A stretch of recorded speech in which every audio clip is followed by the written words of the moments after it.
Y bueno, hoy tenemos una conferenciante conocida por todos vosotros, doña Marta García Pérez, pero quisiera, antes de iniciar la presentación de Marta, agradecerles que apaguen los micrófonos para evitar todo tipo de interferencias y mejorar la visibilidad de este sistema telemático de transmisión. Y por favor, dejen a modo vista del hablante. Bueno, Marta es licenciada en veterinaria por la Universidad de León. Ha realizado cursos prácticos sobre la Comunidad Europea y la Comunidad Económica Europea en Lovaina, Bélgica, y en la Universidad Pontificia de Salamanca. Es diplomada en Sanidad por la Escuela Nacional de Sanidad, diplomada de Desarrollo de Directivos por el Instituto de Administración Pública del Ministerio de Administraciones Públicas, y es funcionaria de carrera del Cuerpo de Veterinarios Titulares del Ministerio de Sanidad y Consumo, el Grupo A1. Y ganó la oposición general como especialista de seguridad alimentaria de la Comisión Europea. Marta pues tiene mucha experiencia en puestos directivos, como veremos a continuación, en el sector público, y bueno, el currículum realmente es amplísimo. Tengo que decir pues que ha trabajado en distintas direcciones provinciales de sanidad y consumo, Salamanca, Pontevedra, Badajoz, también en Madrid. Ha trabajado en el Ministerio de Sanidad y Consumo, ha trabajado también en la subdelegación del Gobierno de Badajoz como jefa de inspección de Sanidad Animal de Badajoz, en la delegación del Gobierno de Extremadura como directora del área funcional de Sanidad de Extremadura, en la delegación del Gobierno de Castilla y León, el Ministerio de Medio Ambiente, Medio Rural y Marino, como jefa de dependencia de Agricultura en León. Ha trabajado también en el Ministerio de Medio Ambiente, Rural y Marino como subdirectora general de Biodiversidad, y los últimos cargos que ha tenido han sido en el Ministerio de Agricultura, Alimentación y Medio Ambiente como jefe de área de acuerdos sanitarios y controles en fronteras, en el Ministerio de Agricultura como consejera técnica del gabinete del secretario general de Agricultura y Alimentación, y el último cargo que ha tenido ha sido directora ejecutiva de la Agencia Española de Seguridad Alimentaria y Nutrición. Bueno, Marta realmente conoce bien el sector agroalimentario, conoce muy bien la conservación del medio ambiente, la seguridad alimentaria y la nutrición. Y bueno, hoy nos va a hablar de un tema muy sugestivo, que es la importancia y futuro de la profesión veterinaria en la seguridad alimentaria y en la nutrición. Muchísimas gracias, Marta, tienes la palabra. Pues muchas gracias, Arturo. Buenas tardes a todos y bueno, quiero agradecer a Arturo y a la Academia el haberme invitado a dar esta charla, ¿no? Y a dar un poco mi visión de lo que yo creo que va a ser la seguridad alimentaria y la nutrición en los próximos años y lo importante que es nuestra profesión para poder afrontar estos retos. Así que como tengo una charla un poco larga, espero no demorarme mucho y sin más preámbulos, pues voy a compartir pantalla y empiezo. Pues el tema del que voy a hablar, como decía Arturo, es la importancia y el futuro de la profesión veterinaria en la seguridad alimentaria y en la nutrición. Lo primero que quiero empezar es por cuál es el concepto de la seguridad alimentaria. Y me voy a quedar con una definición de la FAO, que ya es de 2006, que dice que existe seguridad alimentaria cuando todas las personas tienen en todo momento acceso físico y económico a suficientes alimentos inocuos para satisfacer sus necesidades nutricionales. Entonces, como vemos en esta definición de la FAO, que es una definición muy completa de seguridad alimentaria, para nosotros se engloba tres conceptos que sí son diferentes. Uno sería la seguridad de los abastecimientos, es decir, que no haya hambre. Otro sería lo referente a la inocuidad alimentaria, lo que nosotros venimos llamando seguridad alimentaria en español, que ya sabéis que en inglés lo llaman la safety y la security, que tiene dos acepciones diferentes. Y la calidad nutricional. Por tanto, un alimento, además de que todos tenemos que tener acceso a alimentos suficientes, tienen que ser seguros y tienen que ser saludables. Este concepto, como veremos, lo desarrollaré bastante a lo largo de toda la ponencia.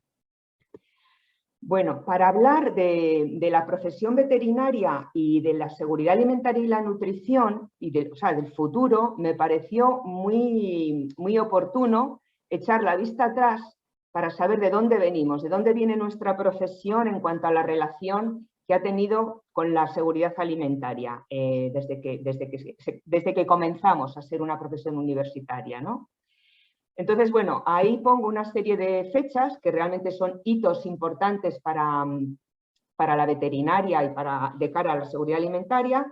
Primero, pues eso, 1792, la primera escuela de España, la de Madrid. 1842, el primer reglamento del Ayuntamiento de Madrid, que es una reglamentación de inspección veterinaria.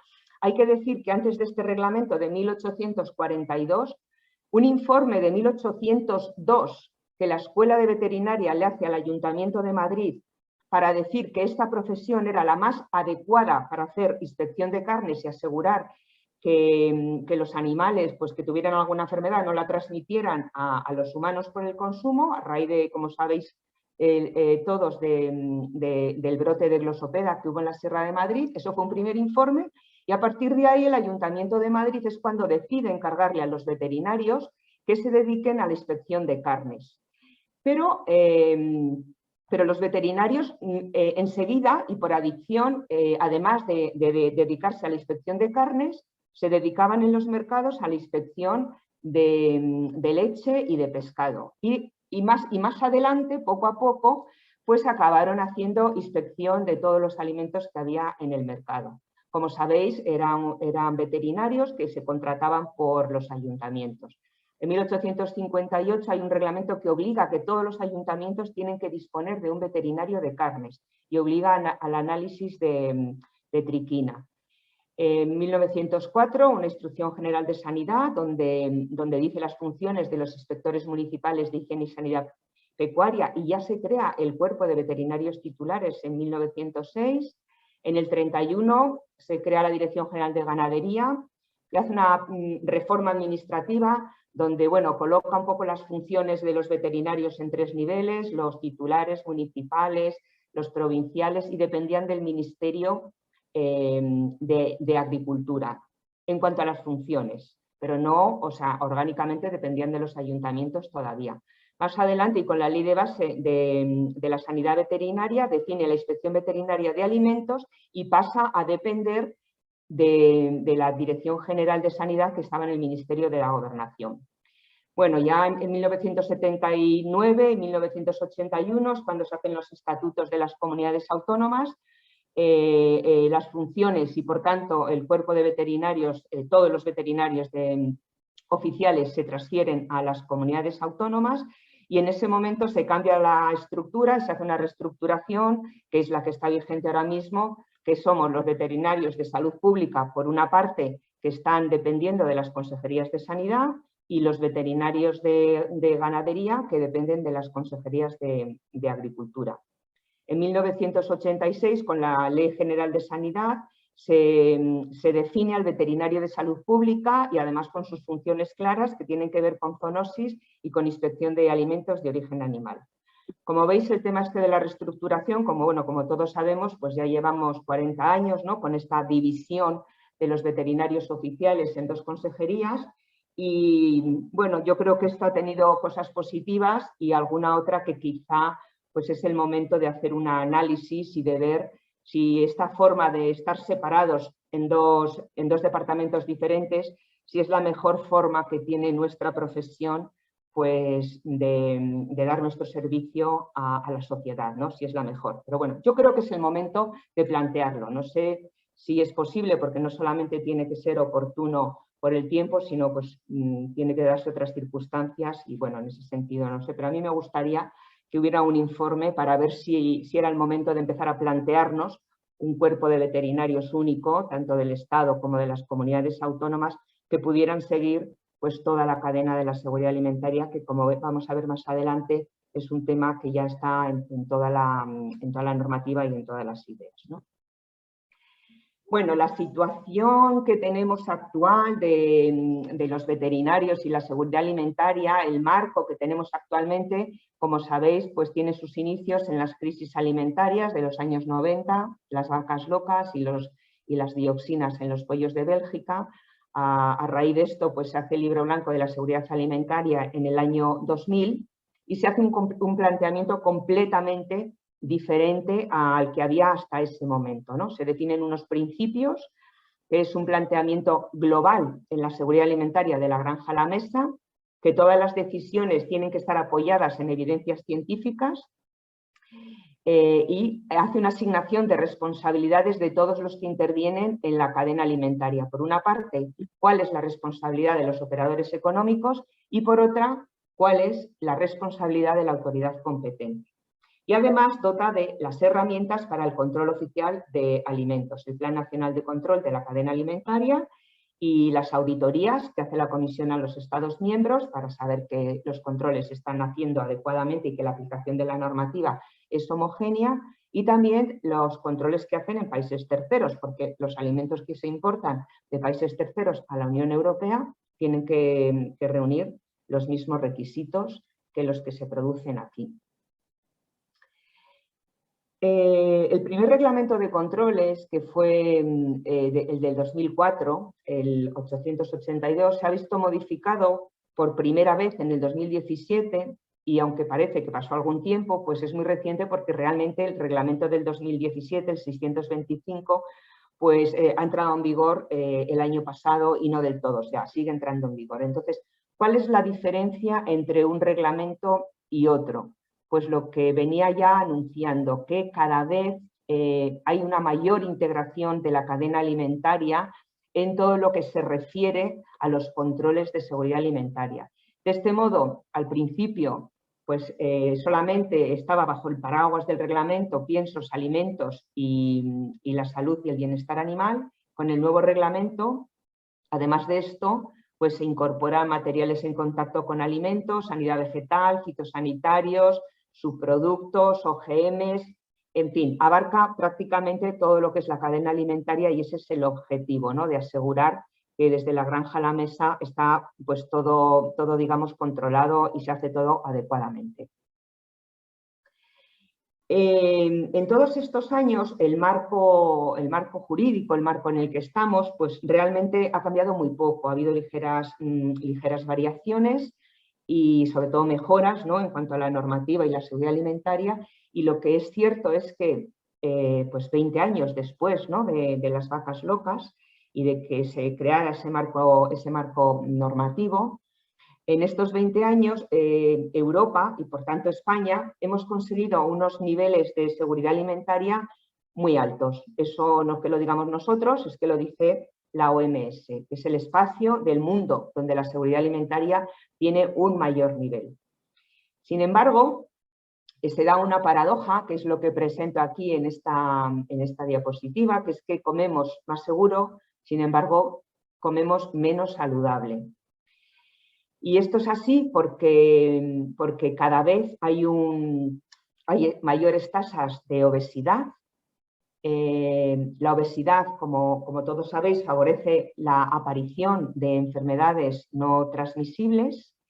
Un reciente estudio de Lancet del año 2018 que planteaba ahí un pequeño gráfico, ¿no?, que dice que las dietas deficientes son la primera causa de muerte por encima del tabaquismo y de la presión arterial. Unas dietas deficientes es del año 17, no 18. Los millones de muertes por persona adultas, como veis, pues son de enfermedad cardiovascular, cáncer y diabetes de unas cantidades pues realmente alarmantes, ¿no? Las cifras en la Unión Europea son, dado por la Unión Europea, un informe de la Comisión Europea, estamos hablando de 950.000 muertes al año atribuibles a dietas poco saludables. Esto es una de cada cinco muertes, ¿no?, atribuibles. Y algunos datos, pues es que en el mundo la obesidad se ha triplicado en los últimos 30 años, 672 millones, es decir, un 13% de la población mundial es obesa, y 1.970 millones, el 39% en el mundo tiene exceso de peso. La OMS lo considera la obesidad en el mundo una epidemia. Antes del coronavirus, pues claro, ahora después del coronavirus todos sabemos que los virus están ahí y que en cualquier momento pues pueden hacer tambalear la sociedad completa, ¿no? Pero realmente la obesidad es un problema grave, aumenta en todos los países del mundo. Ahí tenéis un gráfico que es de la FAO. que va desde el 70 y luego cifras estimativas, como veis, a partir del 20. Y lo que se ve pues, es que aumentan todos los países. España, dentro de la Unión Europea, está en unos índices elevados. Todos los países aumenta la prevalencia de obesidad. No hay ningún país que haya bajado la curva. Y además lo más curioso es que la obesidad aumenta también en los países en vías de desarrollo, donde curiosamente convive la malnutrición con la obesidad. En España, pues ahí estos son datos de la Agencia de Seguridad Alimentaria. Las tasas de prevalencia en adultos son del 17,4, obesidad, y exceso de peso 54. Y en niños, obesidad 18,1, exceso de peso 41. Hay bastante que se puede hacer, como veis. Entonces, bueno, con esta visión del tema hasta ahora, lo que me gustaría a mí plantear es qué desafíos tenemos como profesión y hacia dónde vamos. Hacia dónde van los sistemas alimentarios y qué puede hacer nuestra profesión, pues para que todo vaya mejor, ¿no? Para tener al final pues una sociedad más justa y más próspera para todos, ¿no? Con el abastecimiento de alimentos y la seguridad y la nutrición. Bueno, algunas consideraciones. Actualmente producimos alimentos suficientes para alimentar a la población mundial. Un 17% más de alimento por persona que hace 30 años producimos. Más de 800 millones de personas tienen desnutrición y 2.000 millones importantes carencias nutricionales. 640 millones de adultos tienen obesidad y 1.900 millones sobrepeso. De ellos, 40 millones son menores de 5 años. En los países desarrollados consumimos más proteínas de las que necesitamos, el doble de carne de lo que recomienda la OMS. Desperdiciamos 1/3 de los alimentos que producimos. Y la dependencia de los combustibles fósiles de nuestro modelo alimentario es enorme y la huella de carbono ha crecido a lo largo que ha pasado el tiempo, siendo responsable del 20 al 30% de los gases de efecto invernadero. Con todo esto hay que plantearse que efectivamente hay que hacer una transformación de los sistemas alimentarios para poder, para que sean más ecuánimes, para poder alimentar a todo el mundo y además que reciban alimentos suficientes en seguridad y en calidad. Tenemos que buscar un modelo donde haya mayor eficiencia, que sea más sostenible, que sea menos contaminante. Hay que buscar menos la intensificación de las producciones y mayor la intensificación de los conocimientos. Y también debe de haber cambios en el consumo. Vamos a ver a qué retos nos enfrentamos con un poquito más de detalle, por lo menos los que a mí me parecen más importantes. Por una parte, tenemos el aumento de la población global en general y urbana en particular. Esto es un factor determinante. Tenemos que saber cómo está creciendo la población porque es a ella a quien tenemos que alimentar de una forma suficiente, segura y nutritiva. Entonces, en el año, aquí yo lo que digo es cómo alimentar al mundo en el año 2050, ¿no? Y en el 2008 la población urbana del mundo superó a la población rural por primera vez. Se prevé que para el año 2030 el 60% de la población mundial viva en ciudades. Este proceso de urbanización va de la mano de un aumento de la inseguridad alimentaria en las ciudades. Como veis en el cuadro este que pongo, veis el aumento de la población, pero realmente lo que aumenta es la población urbana. La población rural pues se mantiene, ¿no? Esta urbanización de la población rural pues lo que hace es que tengamos un mundo rural en crisis, ¿no?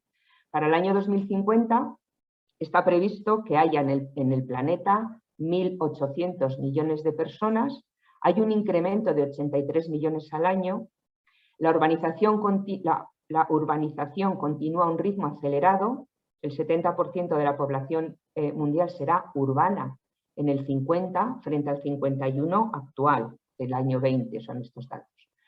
El nivel general de los ingresos será superior. Por lo tanto, para alimentar a una población más numerosa, más urbana y más rica, la producción de alimentos, como decía, tiene que cambiar, hay que hacer algo. Aquí en España, pues la situación, como todos conocéis, pues es igual, o sea, lo que tenemos es unos índices de despoblación rural, unas cifras pues que son dramáticas, ¿no? Hay un pequeño mapa que saqué del Ministerio de Transición Ecológica y bueno, se ven las partes oscuras del mapa, en azul más oscuro lo que pierde población y las partes blancas los únicos lugares donde aumenta la población. Por tanto, pues como veis, se está perdiendo población rural pues de una forma muy importante, ¿no? Sin población rural es muy difícil que pueda sobrevivir el planeta por todas las razones y también por los alimentos que tienen que producir a nivel rural, ¿no? Entonces, lo importante para aumentar la población rural, o por lo menos para que no se siga en despoblación, además de tenemos que tener servicios sanitarios, educación para los niños que allí se crían, banda ancha, es básico ahora, pero hay una cosa absolutamente determinante, que es la actividad económica que tienen que desarrollar la gente que vive en el medio rural. Y la actividad económica que pueden desarrollar son actividades agroalimentarias. Puede haber una peluquería, puede haber algo de ocio para gente mayor, en fin. Yo no digo que sea lo único, pero digo que es lo básico. Lo básico del medio rural es la actividad agroalimentaria. Por tanto, quien fija población son las explotaciones pequeñas, los productos locales y de temporada que se producen, el comercio de cercanía, que son las que se desarrollan en ese medio rural. Por eso es completamente determinante que haya medidas de apoyo y sobre todo facilitación para que sean económicas las pequeñas empresas agroalimentarias, apoyar los métodos tradicionales y artesanales de elaboración de alimentos y apoyar a las regiones con limitaciones geográficas peores, ¿no? Los pueblos que están pues, en la montaña. Esto tiene muchísimo que ver y esto ya es muy concreto de nuestra profesión, porque lo que quiero decir con esto es que a la hora de establecer normativa de control, a la hora de las exigencias sanitarias para los establecimientos de alimentación, para los negocios agroalimentarios, no se puede exigir lo mismo a una pequeña explotación o a una producción familiar que va a abastecer a los pueblos de alrededor, al mismo pueblo, que una gran explotación que lo que va a hacer es exportar a Japón. Esta es una frase del director general de la FAO de hace ya algún año que dice que resulta obsoleto aplicar la misma normativa a la exportación de un producto de Brasil a Japón a algo producido en las proximidades para ser vendido en un mercado de campesinos en la misma ciudad. Esto es muy importante, pero sobre todo es muy importante porque desde nuestra profesión, desde alguien con una base científica tan importante como nosotros, además de saber que eso es importante porque tiene que haber rentabilidad y no puede haber despoblación, rentabilidad de las explotaciones, eso tiene que ocurrir con las máximas garantías de seguridad alimentaria. Eso no puede menguar nada. Todo esto se puede planear, se puede hacer, se puede intentar, pero la seguridad alimentaria nunca se puede ver comprometida. Este es un tema que a mí me preocupaba ya de antes de llegar a la agencia, ¿no? De antes de ser directora de la agencia, y es que desde el día que llegué, desde el primer momento, me puse a trabajar para ver qué podíamos hacer en la Agencia de Seguridad Alimentaria, digamos, para hacer estas medidas de facilitación, ¿no? De este tipo de producciones más pequeñas.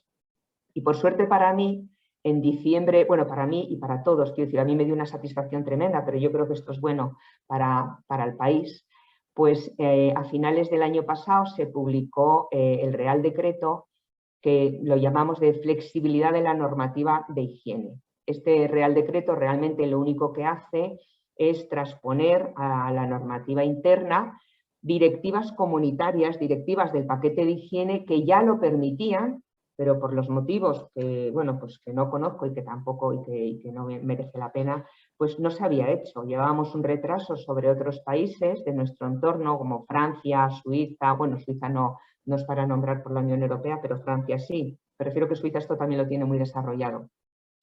pues eso, nosotros cuando viajábamos pues siempre veíamos que pequeñas producciones, pues eso, la venta de leche, pequeña mermelada, los conejos, mataderos de conejos, en fin, un montón de cosas que si se hacían para abastecer a los establecimientos cercanos, pues no se les exige tanto como a una gran factoría, ¿no? que se dedica a exportar. Entonces, bueno, esta es una normativa que yo creo que es muy interesante, es muy compleja y ahora hay que ponerla a funcionar, ¿eh? Cuando yo me fui, pues ya teníamos grupos de trabajo con comunidades autónomas, pues para empezar a aplicarla. Va desde la elaboración de alimentos tradicionales a mataderos móviles para poblaciones que están más aisladas, ¿no? Que geográficamente tienen un acceso más difícil, ¿no? Realmente, con esta normativa, además, ¿no? de que las pequeñas explotaciones familiares se pueden hacer más rentables, por ejemplo, contemplamos que explotaciones de conejos tengan al lado un pequeño matadero con todos los requisitos necesarios de higiene, pero lo necesario para que lo que se produzca esté en las mejores condiciones y se pueda vender en establecimientos cercanos, ¿no? Con inspección veterinaria, con número de registro sanitario y con todo. Regulamos también la venta de leche, aquí que estaba permitida la venta de leche cruda, pero no estaba regulada. Lo que hacemos con este decreto también pues, es establecer unos requisitos, ¿no? unos análisis adicionales, el envasado, en fin.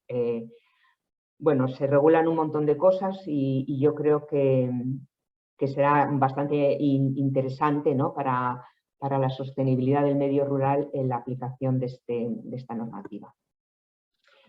Otro tema que afecta mucho a los sistemas alimentarios y a la seguridad alimentaria, afecta a todo, afecta a todo lo demás, pues es el cambio climático. Aquí lo único que he puesto son unos mapas con nuestro país, de qué forma los impactos de cambio climático están ya, ¿no? Bueno, como veis son secuenciados en el tiempo y la zona pues, que ha empezado a desertizarse y cómo va a seguir desertizándose, ¿no? La superficie que se ha desertizado en España en los últimos 50 años es aproximadamente el tamaño que tiene Galicia, ¿no? Como veis es la zona que tiene pues, de Murcia y de Almería. Cambio climático, cuando la gente todavía sigue habiendo escépticos. Yo, como me he dedicado a esto de la biodiversidad y he hecho algún curso de cambio climático, pues en fin, yo creo que no se puede tener duda de los científicos. Y en este caso son los científicos los que lo dicen. Y cuando dicen, pues es que parece que este año ha hecho menos frío que el año pasado, o que parece que llueve más. Bueno, es que el cambio climático es una serie de fenómenos meteorológicos diferentes que tienen que ver no solamente con aumento de temperaturas, sino con fenómenos meteorológicos extremos y los cambios en los regímenes de lluvia y de sequía. O sea, el clima es un tema muy complejo en nuestro planeta y cómo va a afectar el aumento de un grado de temperatura o no es muy difícil de prever. Por suerte, se ha aprobado recientemente la Ley de Cambio Climático y de Transición Energética en España, y es una de las primeras, de las leyes mejores, ¿no? que hay en Europa y de las primeras que se han aprobado y de las más ambiciosas, y es de prever pues, que se empiece a tomar medidas en serio. Las medidas que se toman no van tanto en cambio climático, también, ¿no? para evitar que se siga aumentando la temperatura, sino también para adaptarnos a lo que ya es evidente y no se puede cambiar. O sea, ya sabemos ya sabemos cómo está aumentando. Entonces hay cosas, hay producciones de alimentos, hay vectores que ya sabemos cómo van a evolucionar. Entonces hay que adaptarse y anticiparse a todo eso, ¿no? Aquí lo pongo más concreto, cómo son los efectos del cambio climático en la seguridad alimentaria. Y digo yo que el sistema alimentario contribuye al cambio climático, pero el sistema alimentario se está viendo ya afectado por él. Los peligros previsibles es que habrá un incremento de riesgo de contaminación alimentaria y va a haber una mayor incidencia de enfermedades transmisibles. Pues eso, los aumentos de temperatura y las inundaciones, en fin, todo esto lo que hacen es que los gérmenes crezcan más rápido y se difundan más rápido, ¿no? Habrá una distribución geográfica de vectores de enfermedades que variará, lógicamente. Los vectores se desarrollan en una zona porque tiene una determinada climatología y esa va a ir cambiando, por lo tanto los vectores pues también cambiarán. Los hongos fitopatógenos, pues incrementará bastante su producción, las aflatoxinas, eso ya es una realidad en países africanos, en maíz producido en países africanos. Las bacterias patógenas, Salmonella, Campylobacter y Vibrio, sobre todo en el medio marino, cuando aumenta la temperatura del agua, van a incrementarse también. Los ecosistemas marinos ya han cambiado, no se puede decir que van a cambiar, es que ya han cambiado. Las algas tóxicas, la ciguatoxina, que es un estudio que hicimos en la Agencia de Seguridad Alimentaria con EFSA, con la Autoridad Europea de Seguridad Alimentaria, pues ya vimos que era una toxina de los mares tropicales y con nuestro estudio pues ya estamos viendo que ha habido casos de intoxicación en Canarias, en Madeira y en otros lugares. Y el mercurio también, habrá un incremento de metilmercurio y por lo tanto mayor acumulación de mercurio en los peces de mayor tamaño, ¿no? ¿Y qué tenemos que hacer? Pues es necesario considerar la producción de alimentos en los planes de adaptación de cambio climático en las políticas nacionales. Lo que decía, ya sabemos que es así, pues a lo mejor hay que empezar a plantearse que lo que antes se cultivaba en el sur, pues hay que empezar a cultivarlo en latitudes más al norte, ¿no? Hay que considerar la producción de alimentos. Tenemos que estar muy pendientes de las redes de riesgos emergentes para que haya una vigilancia y un intercambio de información entre regiones y sectores, y tiene que haber coherencia entre las políticas de medio ambiente, de agricultura, de alimentación y de salud. Porque ni los desafíos climáticos ni los peligros para la inocuidad de los alimentos van a respetar fronteras geopolíticas, no lo están haciendo. Bueno, otro tema diferente, pero muy importante, hablando de estos retos a los que nos enfrentamos, es el desperdicio alimentario. Como ya dije al principio de las consideraciones, las cifras de desperdicio alimentario pues realmente son alarmantes. 1/3 de la producción mundial de alimentos destinados al consumo humano se pierde en todo el mundo. En la Unión Europea, entre el 30 y el 50% de los alimentos se desperdician antes de llegar al consumidor.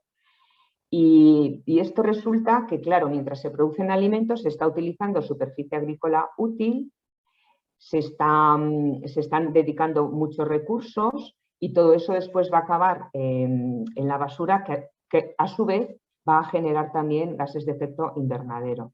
Por tanto, es algo que a lo que tenemos que enfrentarnos, pero de modo urgente. Es una de las políticas prioritarias de la Unión Europea y del Ministerio de Agricultura, Pesca y Alimentación. Hace 15 días el ministro pues, hizo una presentación de este tema con datos actuales que se hacen de medición en la Dirección General de Industrias, donde, como sabéis, estoy trabajando ahora. Y bueno, pues es un tema en el que yo creo que en poco tiempo pues empezaremos a ver cambios, ¿no? Hay mucho también de educación, de educación en el consumidor final, de reciclaje de comida, en fin, de comer lo necesario, todo esto. Como hemos visto en alguna diapositiva anterior, hay 805 millones de personas subalimentadas en el mundo y por tanto esto de tirar alimentos éticamente es inaceptable, ¿no? Además de que medioambientalmente tampoco se puede consentir. Bueno, pues estos desperdicios es un tema transversal, como digo, de enorme importancia económica, ambiental y social. Es un cambio de paradigma. Tenemos que pasar de una economía lineal, que es la actual, a una economía circular, de reciclar. Y la Unión Europea ha dicho en los documentos que ha presentado que está elaborando, de hecho, medidas urgentes para reducir en el 2025 el 50%. Faltan 5 años, a ver si llega. ¿Qué medidas concretas que además nos afectan todas a nuestra profesión? Pues las medidas concretas que hay que tomar son facilitar la donación de alimentos. En este país tenemos muchos problemas con la donación de alimentos. Destinar alimentos no vendidos a alimentación animal. Hay que mejorar el conocimiento de la vida útil de los alimentos para revisar el marcado de fechas de caducidad y de consumo preferente. Y hay que redistribuir o vender a precio más bajo cuando se aproxima la fecha de vida útil. Algunas de estas cosas estamos viendo que ya se están haciendo, ¿no? O sea, en la agencia estábamos ya haciendo trabajos para ver lo de las fechas de caducidad con la Unión Europea y Agricultura. Y bueno, la distribución sí que es verdad que ahora, más que antes, pues baja un 30%, incluso un 50% cuando las fechas de consumo preferente pues, se acercan, y bueno, es un trabajo entre todos muy importante. Otro tema muy importante y también para nuestra profesión que tiene que ver con el tema que nos trae hoy aquí son los sistemas intensivos y concretamente las antibioresistentes. Un tema también muy, muy importante, es de los que también antes de la pandemia del COVID pues, estaba en primera línea, porque las resistencias bacterianas, como sabéis, matan a gente y no hay manera. En el 2018 los datos que tengo ahí, que son datos de un informe de la Unión Europea, son que en el mundo más de 700.000 personas se murieron como consecuencia de resistencias antimicrobianas y 33.000 en la Unión Europea y 3.000 en España en el año 2018. Hay que reducir el consumo de antibióticos en la cría animal. España es uno de los países que más está utilizando antibióticos, está a la cabeza de Europa en la venta de antibióticos de uso veterinario. Es verdad que se ha reducido sobre todo la colistina en porcino con un acuerdo que ha habido, pero hay que seguir en esta dirección. Y lo que hay que hacer, hay que buscar alternativas de producción animal, hay que investigar mucho más en este tema, nuevos aditivos para piensos, probióticos, prebióticos, sustancias bioactivas para la mejora de inmunidad en la cría de animales, de ganado. Bueno, no me he podido resistir a poner esta diapositiva, que realmente no es de seguridad alimentaria, pero sí es muy veterinaria y muy actual con el coronavirus, el papel tan importante que tenemos los veterinarios con las zoonosis emergentes, epidémicas y las pandemias, y el concepto de One Health, donde tenemos que relacionar, está relacionado de hecho, la salud del medio ambiente, la salud animal y la salud humana. Eso está completamente implicado, como pongo yo ahí en esa gráfica, y bueno, pues eso, los virus emergentes que hemos tenido en los últimos años, ébola, el VIH, el SIDA y el SARS, pues son zoonosis de animales domésticos. Ahí hay unas cifras, ¿no?, que son, bueno, ya las conocéis porque sois todos veterinarios bien ilustrados y sabéis la importancia que tiene esto, ¿no? Y esto tiene que ver pues también con el histórico crecimiento de la población, que ya lo hemos visto, ¿no? Se aumenta la población, hay más presión sobre los entornos naturales y por lo tanto hay más desequilibrios y esto es la razón de que patógenos que viven, patógenos que no son patógenos porque viven en el equilibrio en el medio silvestre o en determinados ecosistemas, pues den el salto primero a animales domésticos y finalmente al hombre.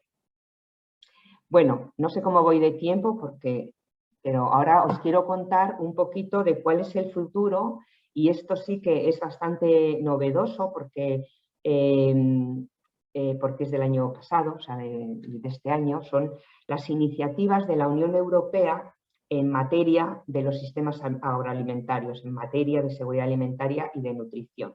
El año pasado, la Unión Europea aprueba el Pacto Verde Europeo o Green Deal, y a continuación la estrategia sobre biodiversidad y a la vez la estrategia de la granja a la mesa, que esta afecta de lleno a todos los temas relacionados con la seguridad alimentaria, en el amplio sentido de la palabra. Lo que se pretende es tener un sistema alimentario justo, saludable y ecológico. Y todas estas iniciativas están encaminadas a conseguir unos ciudadanos, una sociedad y un planeta saludable. Establece, como decía, se pretende establecer un sistema alimentario sostenible y hay unos objetivos para el 2050 que lo que dicen es que hay que garantizar alimentos saludables, asequibles, sostenibles para todos los europeos. Hay que combatir el cambio climático desde los sistemas alimentarios, hay que proteger el medio ambiente y preservar la biodiversidad.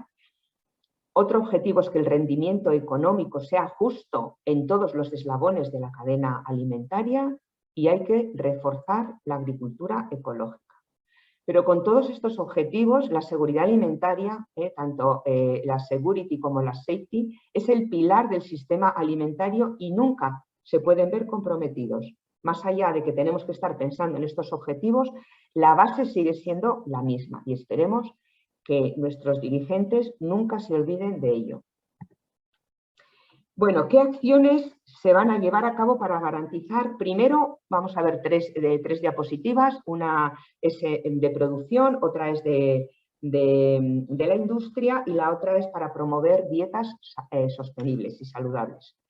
Primero, en cuanto a la producción, la política agrícola común, que como sabéis está terminando las negociaciones para la próxima PAC, tiene que adoptar ya las recomendaciones de estos tres grandes acuerdos de la Unión Europea. En cuanto a plaguicidas, se va a reducir el 50% el uso y el riesgo de plaguicidas químicos y el 50% de los más peligrosos para el 2030, y hay que mejorar la gestión integrada de las plagas. En cuanto a fertilizantes, hay que reducir las pérdidas de nutrientes al menos de un 50%, reducir el uso de fertilizantes al menos un 20% en el 2030.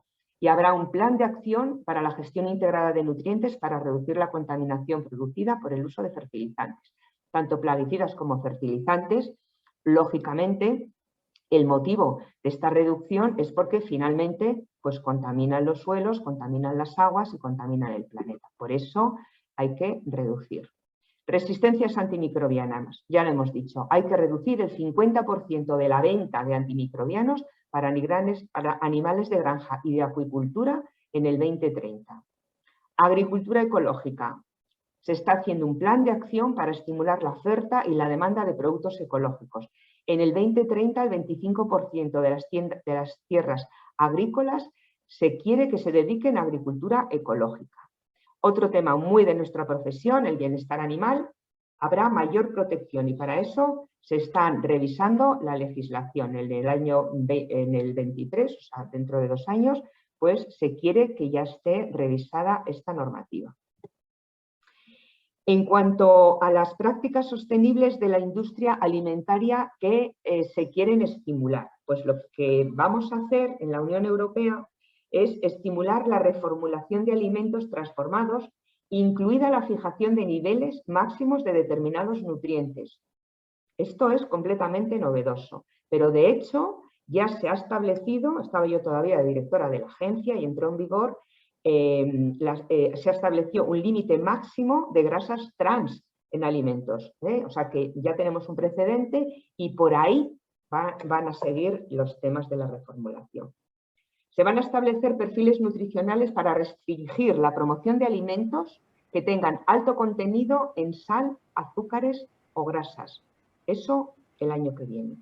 Se va a revisar la legislación de la Unión Europea de materiales en contacto con alimento, también para que también sea más fácil el reciclaje, ¿vale? De ellos. Y se revisarán las normas de la Unión Europea sobre comercialización de productos que garanticen un suministro de productos saludables. Con esta estrategia, como hemos visto, la Unión Europea ha dado un paso más. Estábamos hablando primero de que fuera seguro, luego que fuera nutritivo y ahora ya habla de que sea saludable. Tengo que decir que España, hasta ahora, con pasar de que un producto fuera seguro a que fuera saludable por los nutrientes que tenía, España ha sido pionero en incorporar esto y, como sabéis, la Agencia Española de Seguridad Alimentaria y Nutrición incorporó la nutrición en el año 2005 y desde entonces hay un tratamiento como más holístico de que el alimento, además de seguro, pues tiene que ser saludable por su composición. Luego, además, va a haber una mejora en la coordinación para luchar contra el fraude. En cuanto a las acciones para promover una transición a unas dietas más saludables y sostenibles, lo que pretende la Unión Europea es crear un entorno alimentario más saludable para que la elección del consumidor hacia alimentos saludables y sostenibles sea más fácil. Entonces, lo que se quiere hacer es que la contratación pública de alimentos sostenibles, quiere establecer una contratación pública de alimentos sostenibles, determinar modalidades con unos criterios mínimos obligatorios. Este es un proyecto que empecé yo a trabajar ya en la agencia, es muy ambicioso, pero es muy interesante. Primero tendría que ser contratación pública de alimentos nutritivos y luego sostenibles. Mi discurso es que primero tiene que ser seguro, luego nutritivo y luego sostenible, por este orden, ¿vale? Se verá también El programa escolar de la Unión Europea se va a revisar, el marco jurídico, para orientarnos a alimentos más saludables y sostenibles. El programa de promoción de la Unión Europea para los productos agrícolas y alimentarios. Este programa estoy llevando yo alguna cosa ahora, desde que estoy en la Dirección General de Industria, y es un programa muy potente, se destina una cantidad de dinero muy importante y se va a revisar de miras a que la producción y el consumo pues sean sostenibles. También una propuesta sobre los tipos de IVA, acorde a los objetivos de la estrategia. Por ejemplo, que sea más bajo en frutas y verduras ecológicas y más alto pues, en alimento con mayor contenido, pues en sal, grasas saturadas, etc. El etiquetado obligatorio de las propiedades nutricionales, lo que se llama el FOB en el etiquetado frontal, ¿no? Donde el consumidor le sea más fácil ver la calidad nutricional de lo que está comprando.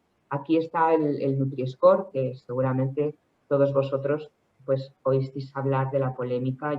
Es un proyecto que inició la agencia estando yo de directora en el Ministerio de Sanidad, y pasaron tantas cosas en la agencia que bueno, siguen ahí con el Nutri-Score y en fin. Pero es verdad que cuando lo iniciamos todavía no estaba la estrategia de la granja a la mesa, todavía la Comisión Europea no había dicho que iba a hacer una armonización de este tema. También habrá indicación de orígenes de determinados productos y también se va a hacer un marco de etiquetado de alimentos sostenibles que permita al consumidor saber qué alimentos son sostenibles. Al final, pues quieren hacer en el etiquetado pues, que haya una relación entre la nutrición y salud, también el medio ambiente y también el tema social. Bueno, en este plan de la granja a la mesa, en esta estrategia, hay acciones para reducir la pérdida y desperdicio de alimentos, como no, y lo que se pretende es intensificar la lucha del desperdicio alimentario con una reducción del 50% en comercio minorista y en consumidores en el 2030, y quiere poner objetivos jurídicamente vinculantes para dentro de 2 años. Y además habrá una revisión de las normas de la Unión Europea con el marcado de fechas, fecha de caducidad y fechas de consumo preferente. Y finalmente, esta estrategia de la granja a la mesa habla de la innovación, de la investigación y la innovación, con importantes inversiones en I+I por valor de 10.000 millones de euros en el marco del Horizonte Europa para destinarlos a alimentación, bioeconomía, recursos naturales, agricultura, pesca, alimentación y medio ambiente. Y también importantísimo el tema de transmisión del conocimiento, que todo lo que se investiga y todo lo que saben, los que saben mucho, que sean capaces de que el agricultor y las industrias pues lo puedan aplicar. Y otro tema muy importante es promover la transición mundial. Lo que pretende la Unión Europea es que este tránsito de los sistemas alimentarios que estamos iniciando en la Unión Europea, que se hagan también a nivel mundial. Entonces, pues esto lo va a hacer de una forma muy fácil. Sabemos que la Unión Europea hace acuerdos comerciales con todos los países del mundo para facilitar la globalización y el intercambio de alimentos, y uno de los requisitos que va a poner, ya sabemos que ahora la seguridad alimentaria tienen que respetarla, el país tercero que quiere traer aquí un alimento tiene que respetarlo, pero le va a imponer también en esos acuerdos comerciales los requisitos de sistemas alimentarios sostenibles. Así que no será fácil, pero yo creo que es un paquete, como veis, muy completo, muy ambicioso. Son cambios de un tremendo calado y donde yo pienso que nuestra profesión pues tiene que estar implicada y ser una facilitadora de todos estos cambios. Quería poneros, ya hablando más concretamente, porque esta ha sido la visión, ¿no?, de la estrategia de la granja a la mesa y el futuro. O sea, inicié diciendo de dónde venimos, que venimos de hacer inspección de alimentos antes que ninguna otra profesión por nuestra formación.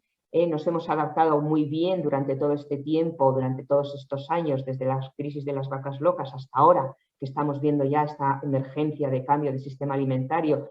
Nos hemos adaptado bien con la estructura esa que hablábamos de veterinarios de salud pública, veterinarios de ganadería, y ahora vemos pues este otro marco mucho más complejo donde digamos todo tiene como más relación. En esta transparencia que os pongo aquí, lo que Lo que quiero decir y algo muy concreto son datos del Plan Nacional de Control de la Cadena Alimentaria del año 2019 y son las profesiones que se dedican a control oficial de seguridad alimentaria en nuestro país. Y entonces ahí veis que en titulados superiores, más allá del personal de gestión, que son, pues ya sabéis, los secretarios generales que hacen las nóminas de informática, en fin, más allá de eso, los que son técnicos, inspectores veterinarios, farmacéuticos y otros, que somos los que nos estamos dedicando en este momento en España al control de alimentos, como veis, hay de 4.171 inspectores, 3.078 son veterinarios, ¿vale? Y estamos ahora mismo presentes en 570.076 establecimientos en España. Esto lo he querido poner porque esto es un panorama muy, muy importante de saber que aparte de la formación que tenemos, que es una formación yo creo que la más adecuada, o por lo menos bastante adecuada, para dedicarnos a la seguridad alimentaria y a la nutrición y a la sostenibilidad y seguir aportando mejoras, además de eso es que estamos muy bien posicionados. Somos muchos.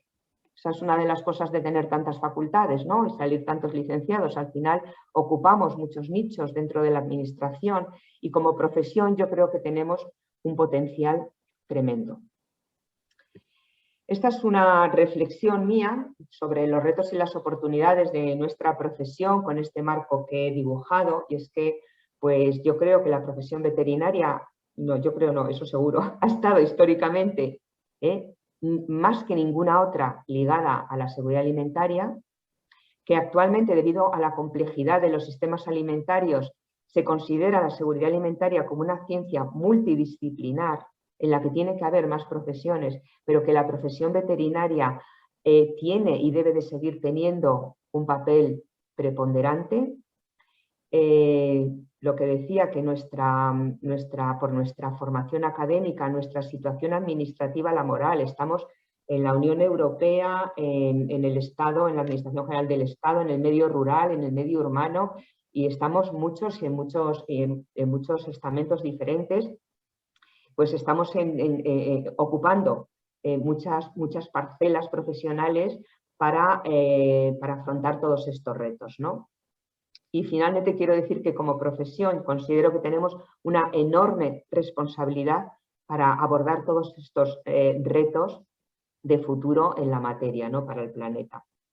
Hago ahí una transición porque pienso que nuestro lema Vigia Pecori Salus Populi, que es la base y es determinante, y a mí me encanta ese lema, debemos ya de pasar al siguiente, que es el de One Health, ¿no? Que realmente es lo mismo integrando el medio ambiente en todo esto de la salud única.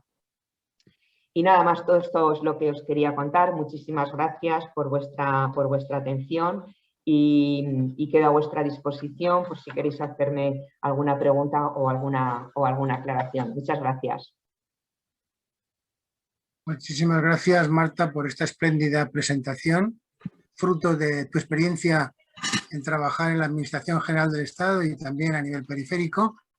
Y vamos a ver si tenemos muchas preguntas de la audiencia. De momento, a través del chat, ha recibido muchas felicitaciones de Colombia, de Brasil, de México. ¿Quién quiere hablar? Sí. Paco Rojo. Sí. Sí. Hola, buenas tardes, Marta. Quería en primer lugar felicitarte por la conferencia, que es una conferencia muy documentada, muy actualizada y con una serie de aspectos que realmente los he estado apuntando a lo largo de tu intervención y al final casi me los has resuelto. Me podía haber evitado preguntártelos, pero todavía me queda uno, porque las dos cosas que te quería preguntar es el peso real de la profesión veterinaria española en la seguridad alimentaria oficial. Pero bueno, ahí nos has dado unos datos, nos has puesto unos datos que creo que son suficientemente demostrativos. Hay otra cosa que es algo de lo que siempre se habla, que es el lema ya demasiado manido, pero que sigue siendo real, que es de la granja a la mesa, ¿no? Del establo a la mesa, etcétera, etcétera. Y eso entronca o enlaza con la pregunta que también iniciaste al comienzo de tu intervención. No la iniciaste como pregunta, pero te la hago porque es una opinión que me gustaría saber, la tuya, claro.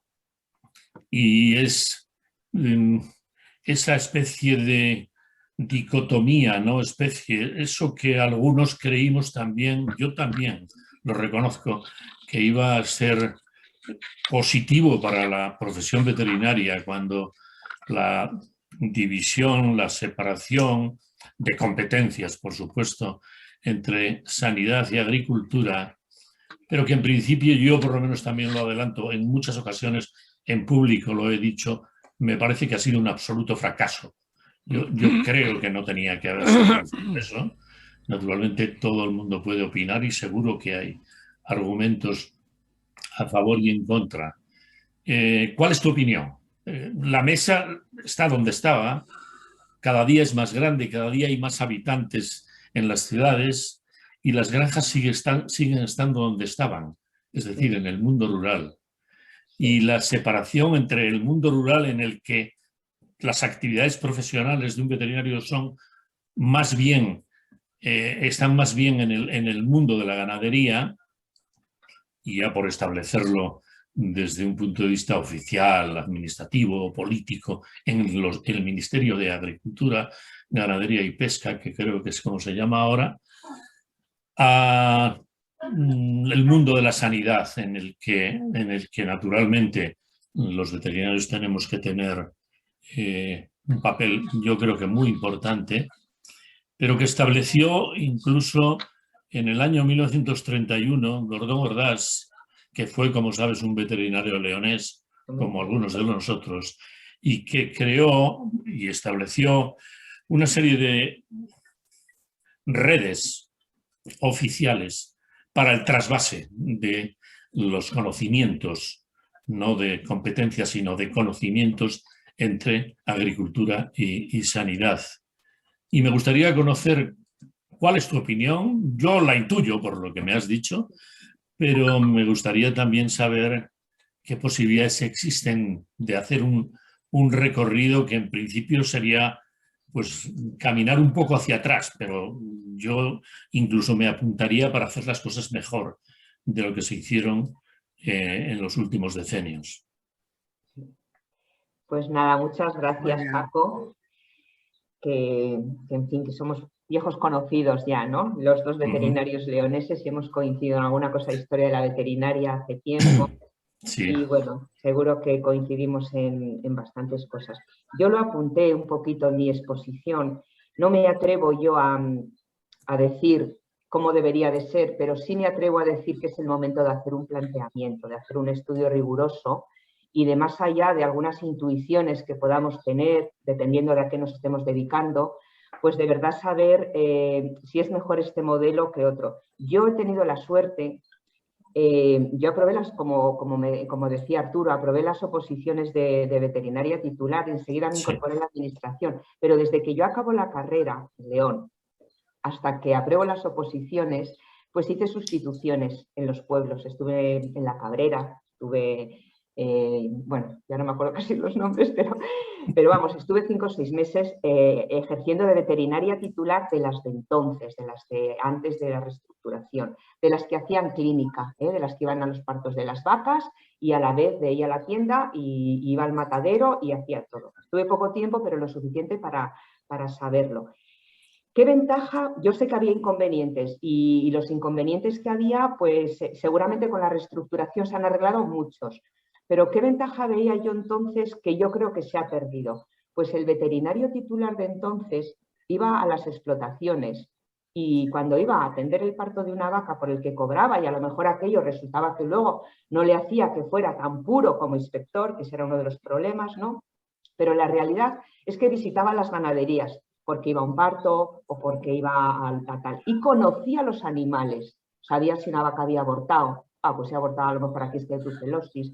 Sabía si los cerdos no sé qué. Y entonces tenía un conocimiento real sobre lo que era la ganadería de su zona. ¿Qué pasa ahora? Que el veterinario, aunque sea el de ganadería, no visita las explotaciones. Allí van los de la profesión libre y el veterinario de ganadería pues hace las guías, o sea, tiene mucho trabajo, pero es bastante burocrático y menos de patear las explotaciones.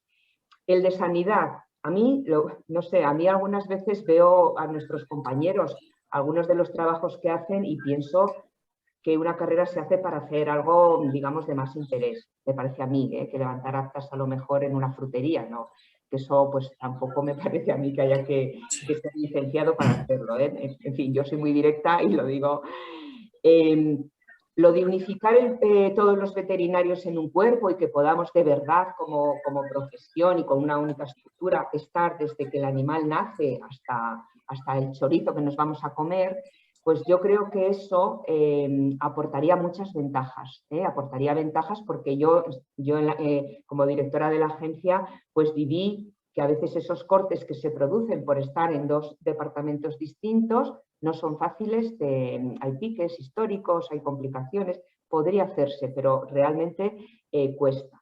También es verdad que el mundo de la seguridad alimentaria cada vez es más complejo. Entonces yo, digamos que cuando llegué a la agencia, llegué con una idea más clara de que la profesión debería de unirse porque eso era mejor, no solamente para la profesión, sino para nuestra sociedad y para nuestro país, ¿no? Que aportábamos más, ¿no? Como todos unidos. Cuando terminé la agencia, y estuve 3 años, no lo tenía ya tan claro porque veo que es un mundo muy complicado. Entonces, en seguridad alimentaria, además de dedicarnos a la seguridad alimentaria, a la salmonela, al campylobacter, los antibióticos, los residuos, los metales pesados, hay un mundo tremendo, materiales en contacto con alimentos, alergenos, muchas cosas que tienen que ver con la seguridad alimentaria y que realmente pues tienen que ver con esa parte, tienen poco que ver con esa parte de seguir al animal desde que nace. Por eso digo que es un mundo complejo donde lo ideal sería que todo se agrupara, pero yo no sé si nos pasaríamos un poco, pero quizá una secretaría, bueno, estoy yo con algunos compañeros tomando café, pues lo hemos hablado, ¿no? Quizá una secretaría de Estado de alimentación, donde se integre la agencia, ¿no? Una agencia muy científica, muy independiente, como lo es, como lo ha sido mientras yo la conocí, y luego donde los veterinarios estén unidos, además de lo demás, además de los materiales en contacto, los alérgenos, las otras cosas, incluso lo de consumo, porque tampoco tiene ningún sentido, y eso los que nos hemos dedicado a inspección lo sabemos, no tiene mucho sentido que al señor de un restaurante o al de una tienda o al de una fábrica de embutidos pues vayan a verle 4 inspectores distintos, uno al tamaño, otro para el color, el otro le toma muestras. Entonces, pues algo mucho más integrado, dedicándonos a alimentación, además ahora mucho más, ¿no? Que además de la seguridad nos queremos dedicar a la nutrición y a la sostenibilidad con una visión muy amplia, pues yo creo que sería mejor. Yo creo que nos sentiríamos mejor como profesión y ayudaríamos más. Pero yo lo que sí que planteo es, pues no sé si desde la academia, desde el Consejo General, no sé si con las comunidades autónomas, la verdad que no sé. Yo sí que toqué algún palito cuando estaba directora de la agencia. Alguien externo quizá, ¿no? Que pudiera hacer un diagnóstico de la situación, lo que hubo, lo que tenemos ahora, cuáles son los retos, cómo podemos ayudar. Yo desde mi punto de vista es el momento de hacerlo. A mí me encantaría. Yo me apunto. Muy bien, muchas gracias. Nada.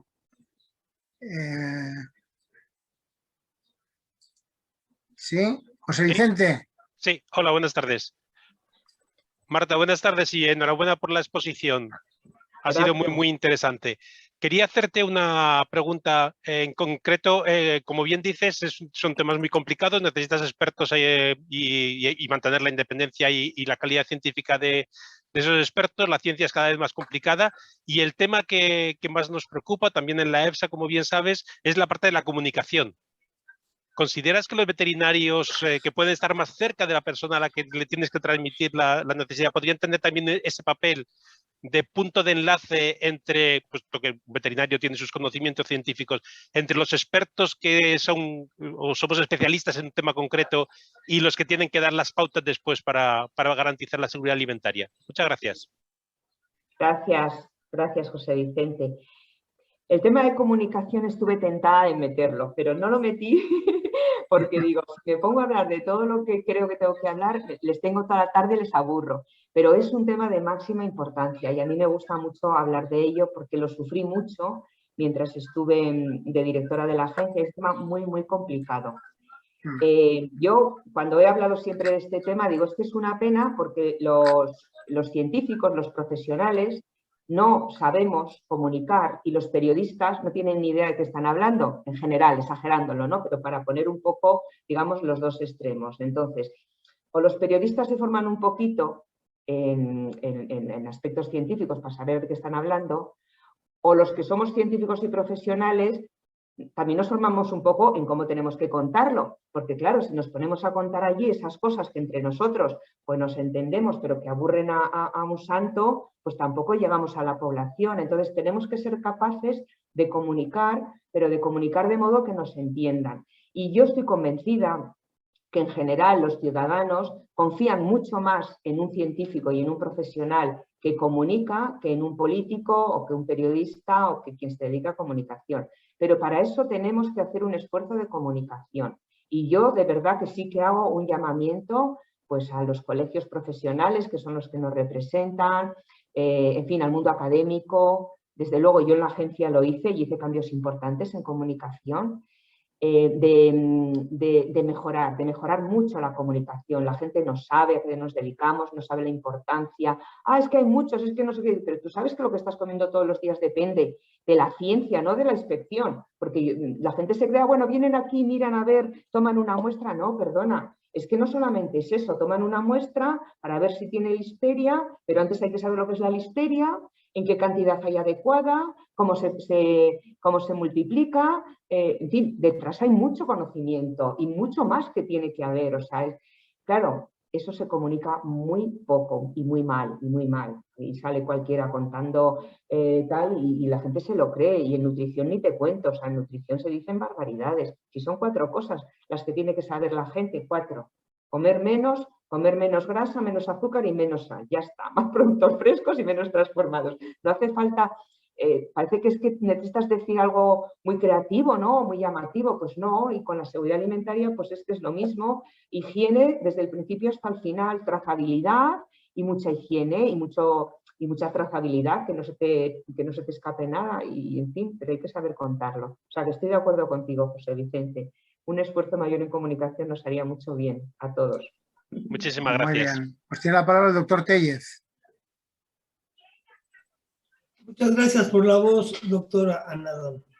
Primero, una felicitación a la doctora Marta García por su excelente disertación y en lo personal me emocionó al ver a través de su discurso el orgullo de pertenencia que tiene al gremio veterinario.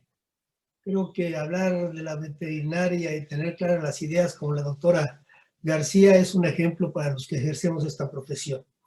El de la voz tuvo la oportunidad de ir al establo por la leche bronca que le decimos nosotros, que es de la ubre a la mesa prácticamente, porque en una familia de 9 hijos, los varones teníamos que ir por la leche, era nuestra labor. Fuimos 4 varones. Y en casa, mis padres tenían lo que se llama cría de animales de traspatio. Estaba la casa y atrás había un corral donde mi madre tenía conejos, aves, gallinas, palomas y 2 cerdas y un berraco. Por tanto, la proteína de origen animal estaba garantizada. Por eso soy veterinario. Pero esto era en la Ciudad de México. Y para los vegetales íbamos al lago de Xochimilco, al lago de Iztapalapa y las trajineras y llevábamos el recaudo a casa. Eso es un punto menos que imposible. Ya mis hijos, nuestros hijos ya no lo vieron, y mucho menos los nietos.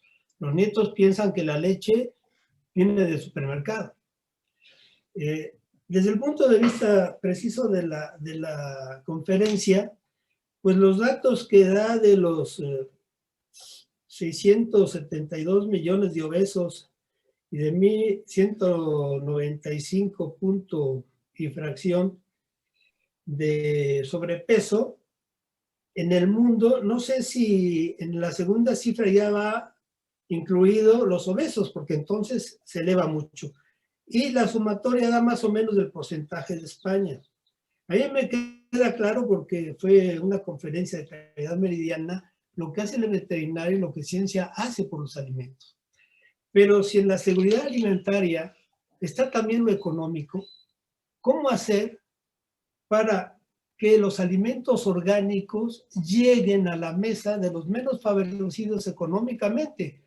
Porque obvio es, al menos en México, que un huevo ecológico, que dicen que es ecológico, cuesta 6 veces más que un huevo que se produce en las granjas de batería.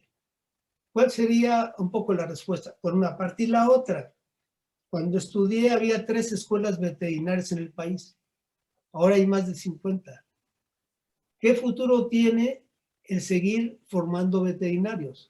Francia, que es la inventora de la profesión veterinaria actual, 1762, tiene 4 escuelas y una producción agropecuaria formidable. Esos serían los cuestionamientos. Felicidades, doctora, y gracias por la voz otra vez. Muchísimas gracias, Tellez. Pues México realmente tenéis un problema de obesidad importante, porque es de los países donde más está creciendo. Además, recuerdo algo que leí de México, que justamente en los últimos años, pero no muchos años, en los últimos, se ha pasado de unas dietas muy saludables, que era la alimentación o la dieta mexicana de toda la vida, por un consumo muy elevado de alimentos de estas multinacionales. Básicamente, desde que se firma el Tratado de Libre Comercio de Alimentos con Estados Unidos, donde se empiezan a importar pues, muchos alimentos transformados a un precio muy barato. Y ese es el problema, que lo malo entre comillas, o sea, lo menos saludable, digamos, es más barato que lo que es más saludable. Y claro, el consumidor al final pues compra lo que es más barato, porque no nos sobra el dinero a nadie y a las clases más desfavorecidas menos. De hecho, la incidencia de obesidad es mayor en las clases desfavorecidas. Donde está empezando a frenarse es en las clases más altas, ¿no? Entonces, sí, yo creo que hay que volver a las dietas tradicionales. O sea, en España pues es un mantra que tenemos ya, que tenemos que volver a la dieta mediterránea, que la dieta mediterránea no es la de nuestros padres, es la de nuestros abuelos, donde se consumía poca carne y mucha verdura, mucha proteína de origen vegetal y desde luego pues poco transformado, lo necesario, yo no digo que no, pero menos tendencia a consumir más productos frescos, ¿no? Y el que sea o no sea ecológico, EFSA en este caso fue muy claro, y bueno, y la Agencia de Seguridad Alimentaria también, los productos ecológicos no son más saludables para el consumidor, son más saludables para el planeta, porque tienen menos fertilizantes, menos plaguicidas, menos tratamientos y por lo tanto libran menos sustancias, digamos, nocivas a la naturaleza. Pero desde el punto de vista de la seguridad alimentaria, o sea, de la calidad nutricional del producto, un ecológico no tiene más calidad nutricional que un producto que no es ecológico. Lo que yo creo que es muy importante para esto, para este tema que estamos hablando del cambio de dietas, es muy complejo también el tema, porque pasa por otros trabajos distintos, por ir a casa a comer todos otra vez, por poder hacer la compra, en fin, por un mundo rural más vivo. Es un tema complicado. Pero yo era una de las convencidas, por eso lo dije en mi intervención, en que hay que dar facilidades a las pequeñas explotaciones familiares.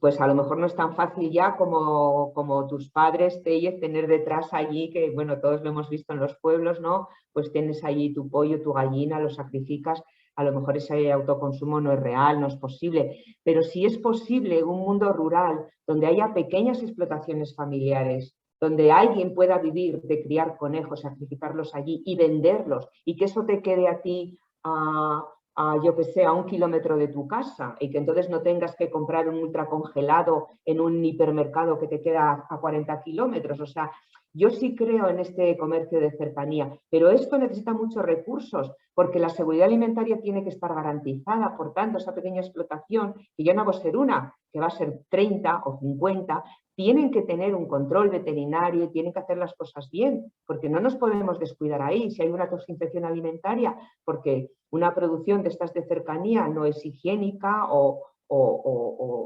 vamos, si no lo hace bien, ¿no? Es ilegal o pues nos hemos arruinado. Volvemos otra vez a grandes factorías y ya todo me lo pasteuriza, me lo da otra vez todo un polvo, que por lo menos sé que no me voy a intoxicar, aunque desde el punto de vista nutricional no sea lo mismo, ¿no? Entonces yo lo que creo es eso, un apoyo claro y además un apoyo desde la seguridad alimentaria a pequeñas explotaciones familiares. Y con relación a las escuelas veterinarias, pues estoy completamente de acuerdo. O sea, personalmente me parece un disparate. El caso de España, pues es lo mismo. Es que es igual. O sea, cuando yo estudié había 4 en España. Ahora, bueno, no las tengo contadas, pero vamos. Creo que acaban de autorizar una privada más en Madrid. Esto creo que es como la noticia de hace un mes o así. Y dices, pues no sé qué vamos a hacer, qué va a hacer tantos veterinarios. A nosotros ya nos va a afectar poco, porque ya estamos un poco al final de nuestras carreras. Pero claro, los jóvenes, difícil, ¿eh? Aquí en Madrid en España hay un problema importante ya, con la profesión. Así que habrá que coger muchas parcelitas de estas que digo yo, de la sostenibilidad y todo esto, para tener por lo menos dignidad en la profesión y algo que aportar, ¿no? al mundo. Muy bien. Muchas gracias. La doctora Ana Pérez tiene la palabra. Bueno, pues nada, hola, buenas tardes. Bueno, Marta, que enhorabuena por la estupendísima conferencia e intervención con la que nos has... Ay, que me he atragantado. Nos has brindado esta tarde. La verdad es que has tocado todos los aspectos básicos, ¿no? Desde tu visión como directora de la agencia en la que has estado durante un cierto tiempo trabajando. Y yo, pues mira, quería comentarte 2 aspectos, ¿no? Yo soy muy concreta y voy a ir un poco a lo que yo he visto, que en todas las charlas últimamente se hace mucho incidencia, pero hay una dificultad muy importante desde el punto de vista práctico. Sabes que yo trabajo en el Ayuntamiento de Madrid, en la administración local, y ahí también hay un tipo de veterinarios que sumamos muchísimo, sobre todo en las tablas que luego enviamos a la agencia, en las tablas del Plan Nacional de Control de Calidad Alimentaria, y quería hacer incidencia o referencia a estos 2 ámbitos. Por un lado, cuando tú has hablado en varias ocasiones del tema de los excedentes alimentarios, ¿no? Del tema del objetivo 2030, de reducir los desperdicios alimentarios, de incidir en comercio minorista. Esto llevamos diciéndolo mucho tiempo, llevamos ya más de, que yo recuerde, como 8 años con el tema, y es dificilísimo implementarlo. Dificilísimo, muy difícil. ¿Por qué? Porque está todo muy fácil o tiene una cierta facilidad cuando hablamos de productos no perecederos envasados. Cuando hablamos de otro tipo de donaciones, de productos que hay en comercio minorista, donde para donarlos alguien tiene que someterles a un estudio de vida útil, ahí es más complicado y se complica de manera que prácticamente el comerciante opta por el desperdicio antes que por el aprovechamiento. Y eso lo llevamos diciendo bastante tiempo. Yo no sé si en algún momento la ESAN, el Ministerio, aparte de decirlo en el Real Decreto que va a salir ahora, que tú ya conoces, etcétera, etcétera, aparte de decirlo, que establezca un tipo de mecanismo para ponerlo en práctica. Porque si no, ya te digo que cada uno, en nuestro caso la Administración Local, el Ayuntamiento, estamos haciendo una guía, estamos haciendo además con la Comunidad de Madrid, tenemos buena relación y lo estamos haciendo, pero que cada uno haga su guía y haga su guerra por su cuenta no tiene mucho sentido. Entonces yo soy de las que creo que si realmente se quiere llegar al objetivo 2030, como alguien no se ponga con ganas y alguien que conozca lo que es el comercio minorista, no alguien que conozca solo la industria, ¿no? Alguien que haya estado en la frutería que tú decías, que ahora quiero comentarte una cosa, tiene que haber estado ahí para saber de qué estamos hablando, ¿no? Porque si no, ese objetivo no se puede cumplir. Yo estoy de acuerdo contigo que es algo necesario, no puede ser desperdicio tan tremendo que hay, ya no de consumidor final, ¿no? Sino de establecimiento. Y luego ya solo decirte que cuando has dicho que efectivamente, decías tú, un inspector, un veterinario no está para levantar actas en una frutería, pues yo no estoy de acuerdo contigo. No estoy de acuerdo contigo porque cada establecimiento tiene su riesgo, ¿vale? Y las fruterías, a lo mejor hay que ir cada 4 años, pero hay que ir. Y hay que ir porque el veterinario que va a la frutería lo que está viendo son productos que han llegado a esa frutería, que a lo mejor se están vendiendo como biológicos, tienen un aditivo, o que están haciendo una serie de prácticas de manipulación de alimentos no autorizadas. Están haciendo zumo, macedonia, fraccionado de frutas, lo que sea, y no deja de ser una frutería, pero se hacen una serie de prácticas y alguien tendrá que verlo. Que a lo mejor, lógicamente, no son alimentos de origen animal, necesitan un control diario, a lo mejor están 2 controles a lo mejor anuales, pero a lo mejor un control cada 4 años por lo menos hay que ir a las fruterías. Y solo decirte también que los veterinarios, yo creo que además de hablar de veterinario, como tú decías, yo estoy de acuerdo contigo que tú entraste, cuando tú entraste como veterinario en la administración, efectivamente se veía lo que era la parte de las granjas, en ese aspecto clínico, y luego estaba la parte de salud pública. Un poco de salud pública, vamos a decir, un poco limitada en relación a lo que es ahora salud pública.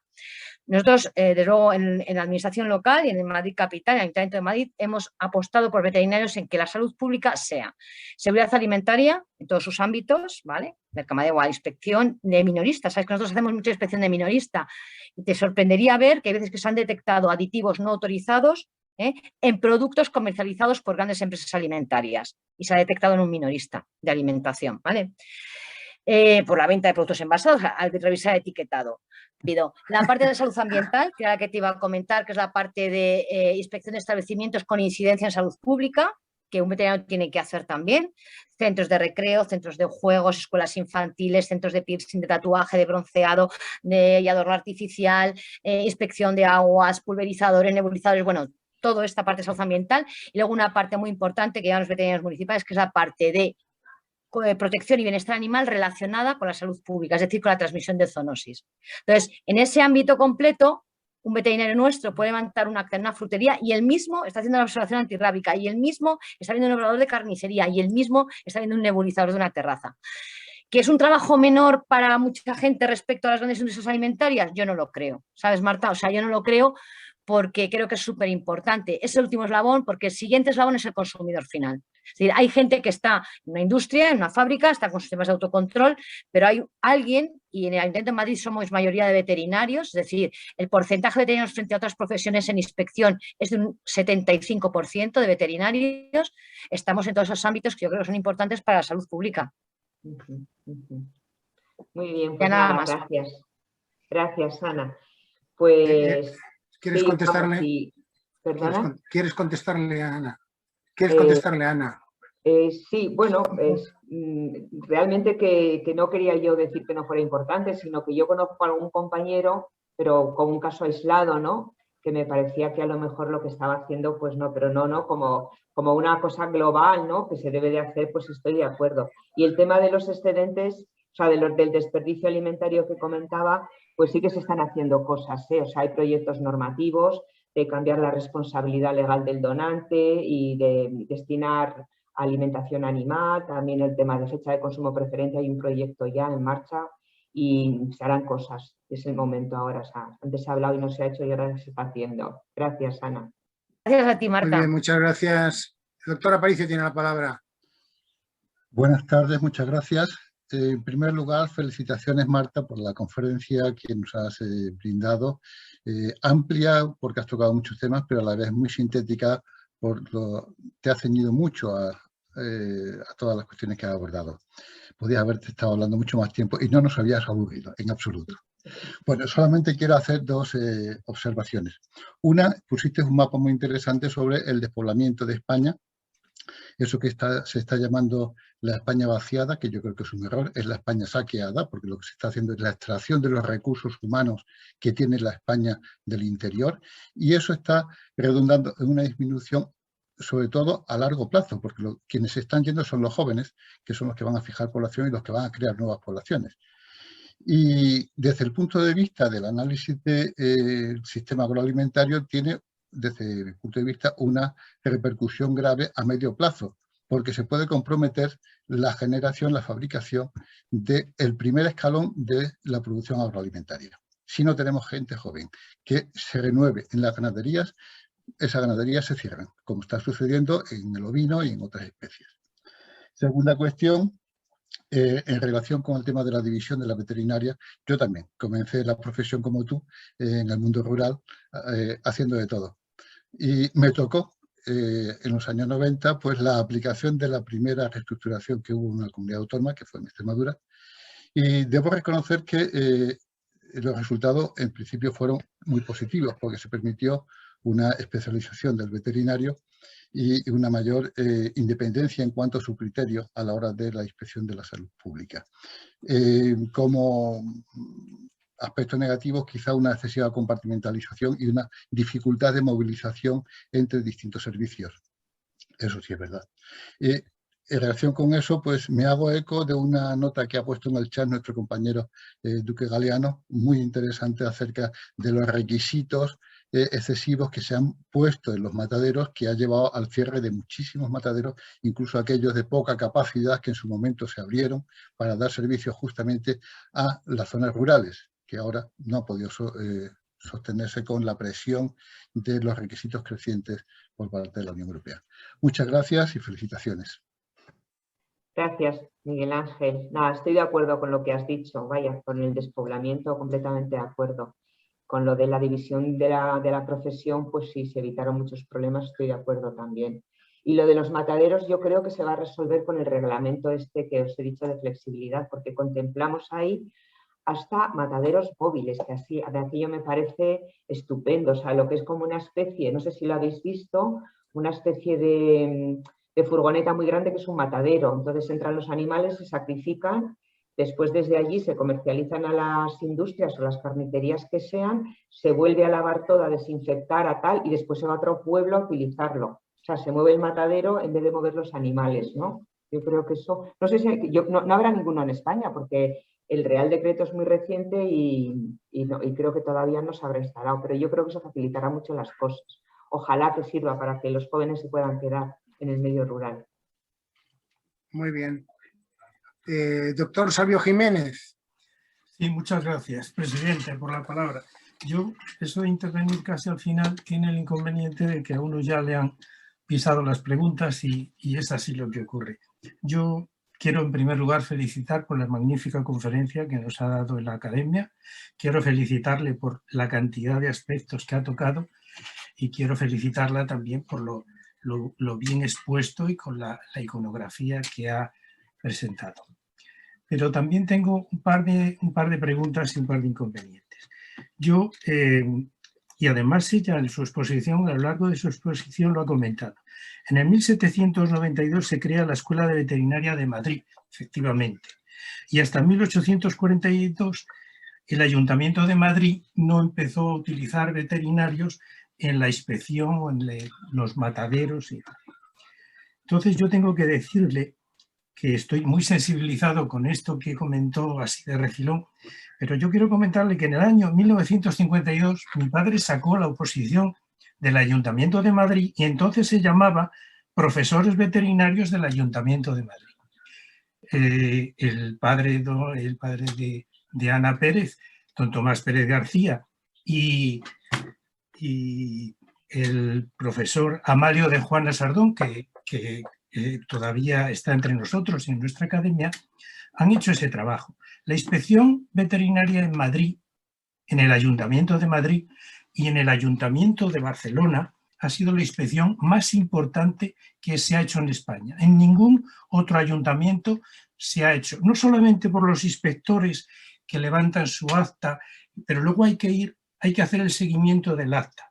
Toma de muestras, se lleva al laboratorio municipal de higiene, hoy en la calle Migrantes, antes en la calle Bailén 41, que yo llegué a conocer, y entonces hay una labor detrás muy importante, y se trabaja muchísimo, y se frenan muchos problemas que pueden existir en Madrid, en la Comunidad de Madrid y en su entorno, gracias a esta infraestructura. Pero también tengo que decir que la inspección de alimentos también se hace por parte del Ministerio de Agricultura, que lleva su parte, el Ministerio de Sanidad lleva su parte, y el Ministerio de Comercio también lleva su parte. Entonces, todos estos ministerios están dedicados a la inspección, bien de comercio internacional, bien de agricultura en las ganaderías, o bien de sanidad por las enfermedades y las cosas que ocurren. Y luego también quiero hacer un poco de Pepito Grillo, porque mi relación con la Agencia de Seguridad Alimentaria, cuando tuve trato con él, no fue muy positiva. Nosotros, cuando yo estaba investigando el tema de la acrilamida en ciertos alimentos, fuimos a la Agencia de Seguridad Alimentaria. Había un director en aquella época de la Agencia de Seguridad. Y el tema de acrilamida se soslayó. No se le dio la suficiente importancia y no se colaboró con el dinero o con el apoyo que necesitaba. Nosotros lo solucionamos con la investigación que se inició en Suecia, con la que continuamos nosotros en nuestro laboratorio del Consejo Superior de Investigaciones Científicas. Y la acrilamida se da en exceso en varios productos, en las patatas fritas, en las galletas, en el café y en la carne asada en barbacoas. Entonces esto se solucionó gracias a que antes de que surgiera el problema se atacó el problema. Un tipo de patatas que se utilizaban para freír, la variedad agria que se utilizaba se dejó de utilizar porque era la que tenía un aminoácido asparagina, concretamente, que era el que más acrilamida podía producir con el calentamiento con el aceite. Y entonces eso lo conseguimos frenar, a pesar de que tuvimos que hacer nosotros todo el recuento de patatas fritas en la Comunidad de Madrid, tanto industriales, tanto de grandes superficies o tanto de mercados o de churrerías que se hacía para localizar. Y entonces con eso se frenó. En las galletas, en el café, en las barbacoas, son unos productos tan caros y tan importantes que ya hacen la inspección suficiente para que eso se detenga. Y luego hay otro tema que también quiero comentar, el tema de los desperdicios. Se habla mucho de los desperdicios y yo he visto los porcentajes que presenta en los alimentos. Yo creo que ha bajado mucho el tema de los desperdicios. Los desperdicios han bajado mucho en el tema doméstico, se ha disminuido los porcentajes en bastante medida. En las grandes superficies también se ha disminuido, por eso que comentó la conferenciante precisamente, porque se bajan los precios. Y en los restaurantes y en los servicios también baja mucho, porque los restaurantes y los servicios trabajan muy al día y ajustan mucho sus precios. Entonces, aparte de todo esto, que son pequeños detalles que a mí me afectan personalmente, quiero volver a darle la enhorabuena a la conferenciante por su magnífica conferencia. Muchas gracias. Muchas gracias. Muy bien. A continuación tiene la palabra Pedro Antonio Balanza. Buenas tardes, muchas gracias, presidente. ¿Se me escucha bien? Perfecto. Sí. Bien, bueno, yo también me quería unir, por supuesto, a las felicitaciones de los colegas por la conferencia. Marta, me ha parecido, bueno, pues eso, una visión muy global de un problema, de un desafío que tenemos ya la sociedad en general y la profesión veterinaria en particular, que es pues eso, la seguridad alimentaria igualitaria y sana y saludable, digamos, y cómo hacerla de una manera que la salud del planeta sea compatible. O sea, que me ha parecido muy acertada, muy global y, como alguien también ha dicho, pues muy sintéticas. También quería, no sé si procede mucho, pero quería también felicitarte por la labor de directora ejecutiva de la agencia. Yo, si no lo digo, reviento. Es una visión un poco de un veterinario de provincias, pero no por eso pues menos acreditada a lo mejor por la larga experiencia ya de lidiar desde la comunidad autónoma. Bueno, te felicito por tu labor y te deseo suerte ahora en el Ministerio de Agricultura, por supuesto. Quería preguntarte en concreto, dentro de la estrategia verde, del Pacto Verde de la Unión Europea, de la economía circular, es la única manera de conseguir una mínima sostenibilidad en una población en crecimiento potencial, como bien has expresado. Pero en España, como en otros tantos países, pero creo que sobre todo en España, el despoblamiento rural, también lo has señalado muy acertadamente, es un problema inmenso, tremendo, posiblemente infravalorado. Y ante esto, pues no sé, a alguien se le ha ocurrido, alguna mente pensante se le ha ocurrido, pues lo de las macrogranjas, por ejemplo. O sea, vamos a llenar la población rural como sea, y llevamos banda ancha y granjas de 10.000 cerdas, por ejemplo.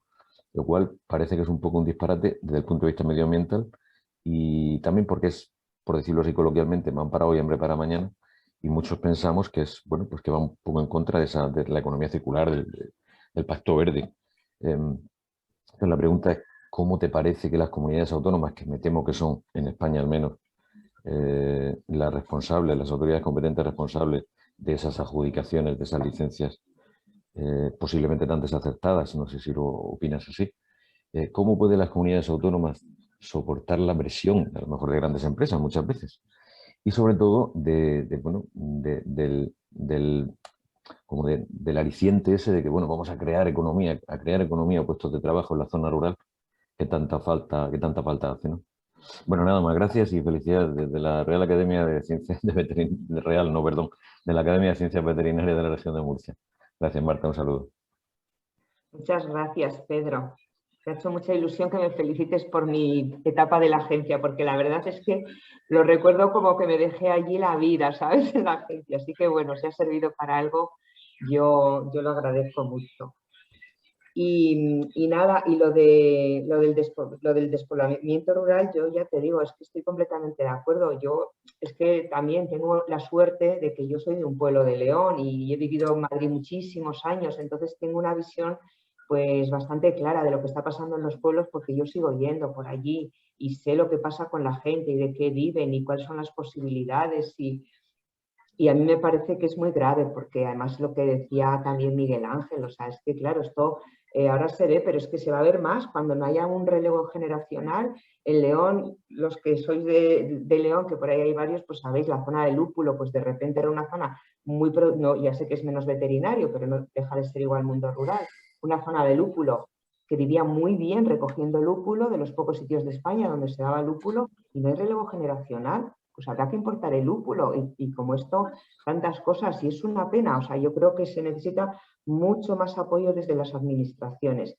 Las administraciones dan bastante dinero, sobre todo con la política agrícola común, yo que veo las cifras ahora en agricultura, y eso es determinante, ¿no? El dirigir, digamos, el dinero, las subvenciones, pues a estos grandes problemas, ¿no? Para intentar pues contrarrestarlos, ¿no? Y evitarlos, o por lo menos que no sigan en esa tendencia. A ver, yo como veis ahora, o sea, los políticos, las grandes estrategias están todas muy en ese sentido. Vamos a ver si después son capaces de implementarse. Yo creo que, en fin, que bueno es que se lo hayan empezado a plantear y que estemos hablando ya todos de este tema. Yo cuando estuve en Murcia, yo no sé, Pedro, seguro que me viste que di una conferencia y la primera parte era la misma prácticamente que he contado hoy, pero todavía no estaba lo del Pacto Verde, por lo tanto de eso no hablé en Murcia. Pero lo curioso es que lo que yo conté hace 2 años, porque fue en el 19, es lo mismo que luego ha puesto la Unión Europea en los papeles, no que yo se amaga ni nada, ¿no? Pero es que era lo evidente, ¿no? Hablar de lo que hay que hablar y desde la política pues poner medios para que esto vaya por otros derroteros, ¿no? Mejores. Así que, y luego lo de las grandes explotaciones que me dices es un tema muy complicado, pero bueno, tienen que pasar una evaluación ambiental y me imagino que en esas evaluaciones ambientales, pues si les piden todos los requisitos que tienen que cumplir, pues bueno, más allá de que desde el punto de vista de pequeña economía igual no sea tal, pero desde el punto de vista ambiental deberán de pasar por por todas las evaluaciones. No lo sé, la verdad me parece un tema muy complicado para tenerlo encima de la mesa y resolverlo. O se hace una normativa distinta, pero yo creo que no es fácil, es difícil. Yo creo que mucha educación y esto que estamos haciendo, ¿sabes? Pues para que todo el mundo, tanto los que tengan que poner un negocio como el consumidor, pues vea que hay otras opciones, que hay otras formas de vida y que se nos quiten estas cosas de la cabeza ya que lo grande, ¿no? Que es lo único que vale. Pues no, pues vamos a lo pequeño, a un mundo más cercano, a un mundo, no sé, más cercano para todo, para los alimentos y para la gente, para las relaciones y para todo, ¿no? Yo creo que es que nos hace más felices a todos. En fin. Muy Muchas bien. gracias. Gracias, Pedro. La doctora Carmen Cuellar, por favor.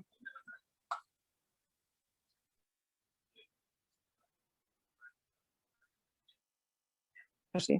En primer lugar, felicitar a la conferenciante por la exposición. Y bueno, yo quería plantear aquí una cuestión sobre el tema de la carne artificial de Bill Gates y la relación que tiene o que él ve para evitar el cambio climático, sobre todo de los países más desarrollados, efectivamente. Entonces, mi pregunta es, en primero, Marta, ¿cómo ves tú la posibilidad de que en un futuro todos comamos carne sintética en vez de carne normal para evitar estos cambios climáticos. Y luego, en segundo lugar, si se ha planteado de alguna manera dentro de los países de la Unión Europea, si hay algo al respecto, no sé, que me comentaras tu parecer. Muy bien, pues nada, muchas gracias, Carmen. A ver, lo primero es que hay serias dudas que a ese invento, a ese nuevo alimento lo pueden llamar carne, porque la carne en la Unión Europea tiene una definición muy concreta y, como sabéis, están los reglamentos comunitarios y es la parte no sé qué comestible del animal, una vez no sé qué, tiene una definición. Entonces, si es de origen vegetal no se puede llamar carne, le tendrán que llamar de otra manera y después a partir de ahí pues bueno, intentar comercializarlo con otro nombre y dependiendo lo que sea, se puede considerar, o sea, igual se considera un nuevo alimento en la Unión Europea y entonces tiene que pasar sus autorizaciones para poderlo comercializar. A ver, lo que es cierto, y eso es innegable, no lo podemos negar, es que la OMS hace tiempo que está diciendo pues, que el consumo excesivo de carne pues, no es lo mejor, ¿no? O sea, y que en Europa, también lo he dicho yo, que según la OMS consumimos más carne de la que resultaría saludable, ¿no? Y volvemos otra vez a lo de la dieta mediterránea, que claro que hay carne, claro que hay pescado, pero en cantidades menores de lo que consumimos ahora, en general. Hay gente que... Entonces, yo creo que el consumo de carne es absolutamente necesaria. La carne es un alimento que tiene una riqueza de proteínas de alto valor biológico, como sabemos bien los veterinarios, pues que no se consigue en prácticamente en muy pocos alimentos más, ¿no? Y me parece que es completamente necesario. Lo que tenemos que ir, pues es eso, a una carne, pues digamos, pues más de ganadería extensiva, o sea, primero a un consumo más reducido y luego a un tipo de ganadería pues que sea más respetuosa con el medio, que le dé valor añadido al ganadero, porque es que el ganadero de extensivo tiene que ganar dinero, o sea, los ganaderos de las dehesas de Extremadura, ¿verdad, Miguel Ángel? Que eso es un paraíso natural, es que tienen que ganar dinero y al final, pues seguramente tendrán que vender la carne más cara para que ellos puedan ganar más. Entonces, yo lo que sí que creo es que hay que transformar un poco todo el sistema alimenticio, pero desde luego la carne tiene que seguir siendo carne y mejor si es carne fresca, que nosotros nos la hacemos a la plancha, que si es una carne muy transformada, eso ya lo sabemos, o con mucha barbacoa que esté quemada, pues también sabemos que no es lo más saludable, pero esto de cambiar la carne por una carne artificial lo encuentro, vamos, que no lo veo por ningún lado, o sea, que además no creo que se lo permita la Unión Europea, la verdad. No lo sé, es una opinión personal. No conozco los documentos, digamos, técnicos que están funcionando, lo conozco, pero no a nivel técnico. Así que sí que me llegaron a la mesa preguntas, ¿no? De si se podía llamar carne y obviamente la Agencia de Seguridad Alimentaria dijo que no, que eso no se puede llamar carne. Ahora, las presiones que hay y lo que puede haber por otros más allá, pues tampoco te puedo contestar yo. Pero mi punto de vista es que no se puede llamar carne a eso. Gracias. Muy bien, gracias Marta. Y nos queda una pregunta de doña Marta Cecilia Suárez. Bueno, gracias doctora Nadón. Una felicitación muy especial a la doctora Marta por su conferencia, por su exposición. Les hablo Marta Cecilia Suárez de la Universidad Nacional de Colombia, también de la Academia de Ciencias Veterinarias de Colombia, y pues es indiscutible que el tema de los alimentos es un tema de veterinarios, es un tema por el concepto, por el entendimiento del concepto de la granja a la mesa, pero pues a lo largo del tiempo que yo he venido trabajando con alimentos, yo trabajo en microbiología en salud pública, coordiné el modelo de gestión de inocuidad para Colombia por allá en el año 2008, me he encontrado con temas, toca ir cambiando el chip, toca ir cambiando el discurso, me he encontrado con temas tan complejos como el tema de los alimentos sucedáneos. Entonces te venden chocolate que no es chocolate, pero entonces está la sutileza que dice sabor a chocolate. En el campo de nosotros es un tema muy delicado porque el suero lácteo que anteriormente se utilizaba para cuando yo era estudiante para alimentar cerdos, luego pasa a convertirse en un producto donde se le ponen vitaminas, sabor a chocolate, a fresa y encima de todo se le vende a los niños. Entonces ahí estamos accediendo al campo de lo que serían peligros no explícitos de los alimentos y por otro lado estaríamos hablando de alimentos que no cumplen con el requisito de la salud y de la nutrición. Entonces, pues esto de alimentos, pues es un tema apasionante, más para los veterinarios, podríamos hablar el resto de la noche, pero es ese tema porque cada vez más las industrias, y bueno, y me puedo explayar con el tema de los impuestos que dijo tan acertadamente la doctora, ¿sí? O sea, en Colombia específicamente no han querido, le querían, y bueno, que ustedes saben que estamos en paro, en protestas, en todas estas cosas, no le han querido poner impuestos a las gaseosas, bebidas azucaradas que le hacen daño a los niños, pero por otro lado sí le quieren poner impuestos a los pequeños productores. Y finalmente, un tema que me llamó mucho la atención, con todas las protestas en Colombia, ¿no? ¿Quiénes fueron los menos perjudicados? Y esto es como para ponerlo en el corazón, aquellas explotaciones que eran menos intensivas.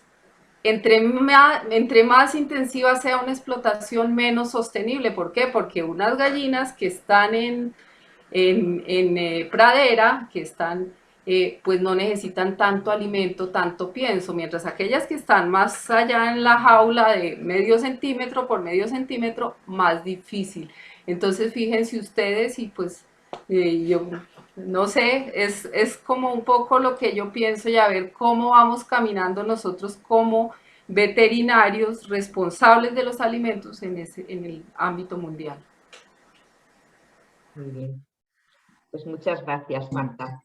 Vamos en esa dirección, yo creo, todos. Europa ya sabéis que marca muchas veces pautas y que luego pues otros países, sobre todo ya digo, porque ahora la Unión Europea piensa que en los acuerdos comerciales va también a pedir este tipo de requisitos, ¿no? En la producción de alimentos de países terceros que quieran venir a la Unión Europea. O sea que de alguna forma la tendencia yo creo que será extensiva, ¿no? Oye, aprovecho para deciros a Marta y a Teller, que sois de fuera de España, por lo menos no sé si hay alguno más, que la página de EFSA, de la Autoridad Europea de Seguridad Alimentaria, donde hay montones de documentos científicos buenísimos, se ha traducido al castellano, bueno, al español para vosotros, como os gusta decir mejor. Y bueno, nada, eso lo conseguí yo con EFSA y estoy muy orgullosa porque una de las cosas que les dije al director de EFSA es que era muy importante para los países de Latinoamérica que pudierais tener toda esta información disponible en vuestra lengua, ¿no? Y por ahí le convencí, así que aprovechar y consultarla porque es muy buena. Muy bien, pues muchísimas gracias por su intervención, Marta. Me alegra que haya participado desde Colombia. Y bueno, yo quisiera unirme a las felicitaciones que se han hecho con respecto a la intervención de Marta García, ¿no? Yo creo que ha sido una presentación realmente muy bonita, ha sido muy bien estructurada. Ha hecho un histórico que me ha gustado mucho del concepto de seguridad alimentaria, entendiendo como abastecimiento y no como seguridad sanitaria de los alimentos, como entienden los franceses, bajo el punto de vista de inocuidad alimentaria, y luego también el aspecto de calidad nutricional, ¿no? Realmente la discrepancia sana, Marta, o sea, que me parece fenomenal, y por lo menos en una institución como es la nuestra, la academia, ¿no? Que tiene que ser realmente pues, vigorosa en cuanto a planteamientos científicos, ¿no? Me ha gustado muchísimo realmente también pues, los desafíos globales que tenemos, ¿no? Pero yo creo que para todo esto necesitamos unos cambios estructurales tremendos, ¿no? Porque claro, cuando lees el Pacto Verde, la estrategia de biodiversidad y de la granja a la mesa, realmente tenemos que cambiar nuestro sistema productivo, no solamente ganadero, sino agrícola. Tenemos que reducir el consumo de plaguicidas y pesticidas, fertilizantes, resistencia antimicrobiana. O sea que tenemos que cambiar muchísimo, ¿no? Y yo considero, que no lo has dicho tú, pero yo creo que el futuro es la formación, formación, formación. De alguna manera, formación, formación, formación, y aparte de la formación, comunicación, comunicación, comunicación, ¿no?